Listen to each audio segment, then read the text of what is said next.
नमस्कार, मैं हूं अहमद शेख और आप देख रहे हैं राइट पोस्ट। आज हम संघ के विजयादशमी के उद्बोधन के बारे में बात करेंगे। संघ ने विजयादशमी के अवसर पर नागपुर में अपने कार्यक्रम के दौरान अलग अलग मुद्दों के साथ सर्व समावेशकता को लेकर अपनी बात रखी। देश में जिस तरह से माहौल बिगाड़ा जा रहा है उस बारे में भी अपनी राय रखी। जो लोग संघ में महिला सहभागिता को लेकर कोसते हैं उस बारे में संघ ने अपना स्पष्टीकरण अपने व्यवहार से ही दिया। इस कार्यक्रम के प्रमुख अतिथि के रूप में श्रीमती संतोष यादव जी थी तथा संघ ने राष्ट्र सेविका समिति के कार्यों का उल्लेख करते हुए महिलाओं की संघ कार्य में भागीदारी की स्थिति का दर्शन भी कराया। अर्थात यह सभी बातें माननीय सरसंघ चालक मोहन जी भागवत ने कही, अर्थात संघ ने कही। दूसरी ओर महत्वपूर्ण बात जो संघ हमेशा से कहते आ रहा है वह है सर्व समावेशकता की बात, यानी राष्ट्र के निर्माण में समाज के विभिन्न तत्वों की भागीदारी।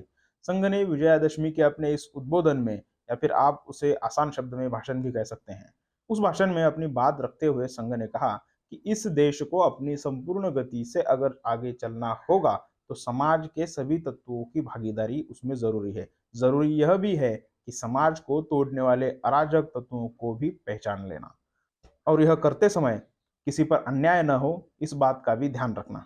साथ में संघ ने यह भी कहा कि प्राचीन समय से भूगोल, भाषा, पंथ, रहन सहन, सामाजिक तथा राजनीतिक व्यवस्थाओं की विविधताओं के बावजूद समाज, संस्कृति, राष्ट्र के नाते हमारा एक जीवन प्रवाह अक्षुण्ण चलता आ रहा है।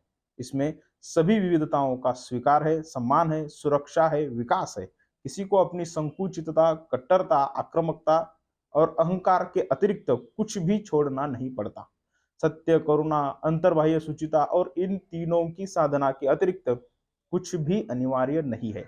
भारत भक्ति हमारे समान पूर्वजों के उज्जवल आदर्श व भारत की सनातन संस्कृति के इन तीन दीपस्तंभों के द्वारा प्रकाशित व प्रशस्त पथ पर मिलकर प्रेम पूर्वक चलना ही अपना राष्ट्र धर्म है।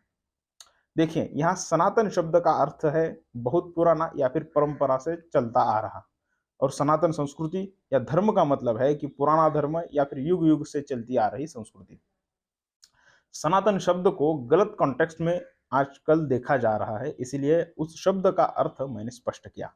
खैर, संघ आगे इसी भाषण में कहता है कि प्रारंभ से ही राष्ट्रीय स्वयंसेवक संघ के समाज को आह्वान का यही आशय रहा है।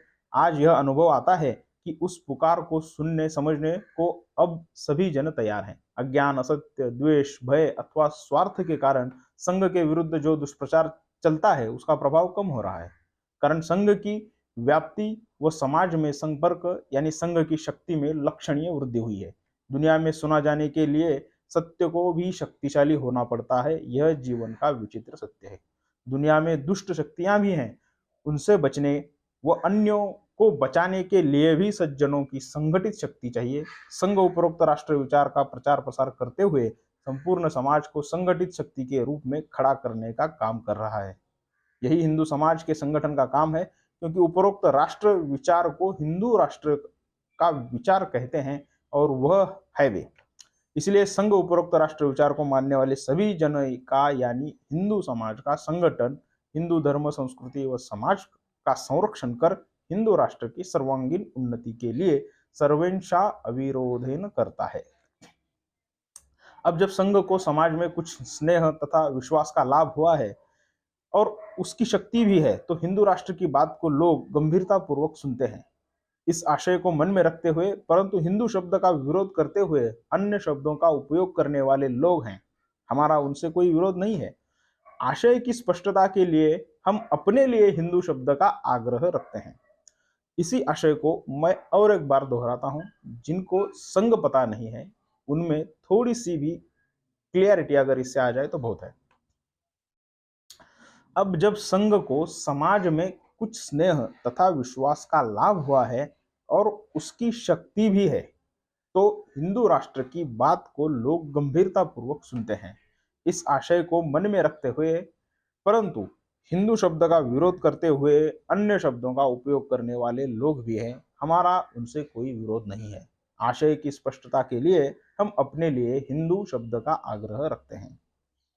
तथाकथित अल्पसंख्यकों में बिना वजह एक भय का हवा खड़ा किया जाता है कि हमसे अथवा संगठित हिंदू से उन्हें खतरा है। ऐसा न कभी हुआ है, न होगा। न यह हिंदू का, न ही संघ का स्वभाव है या ऐसा कोई इतिहास रहा है।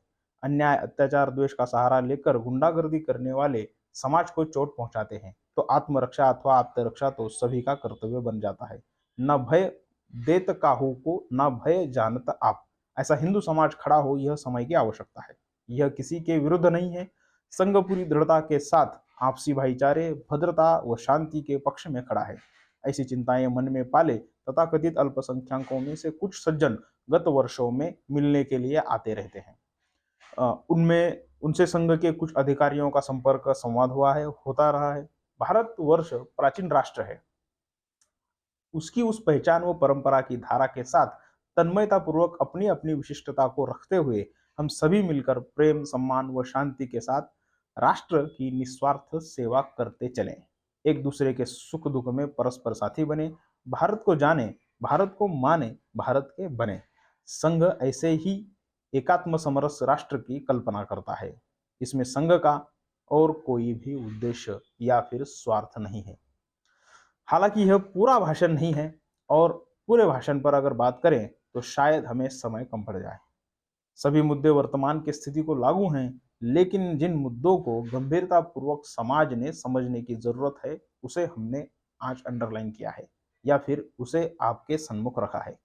संघ जो हमेशा से सब समाज को साथ लेकर चलने की बात करता है, वह समाज जिसमें हिंदू, मुस्लिम, दलित, जनजाति, पिछड़े सभी वर्गों की सहभागिता होती है या फिर होनी चाहिए, उसको संघ ने साथ लेकर चलने की बात कही है और राष्ट्र निर्माण में समाज के विभिन्न तत्वों की भागीदारी की आवश्यकता को भी गंभीरतापूर्वक बताया है।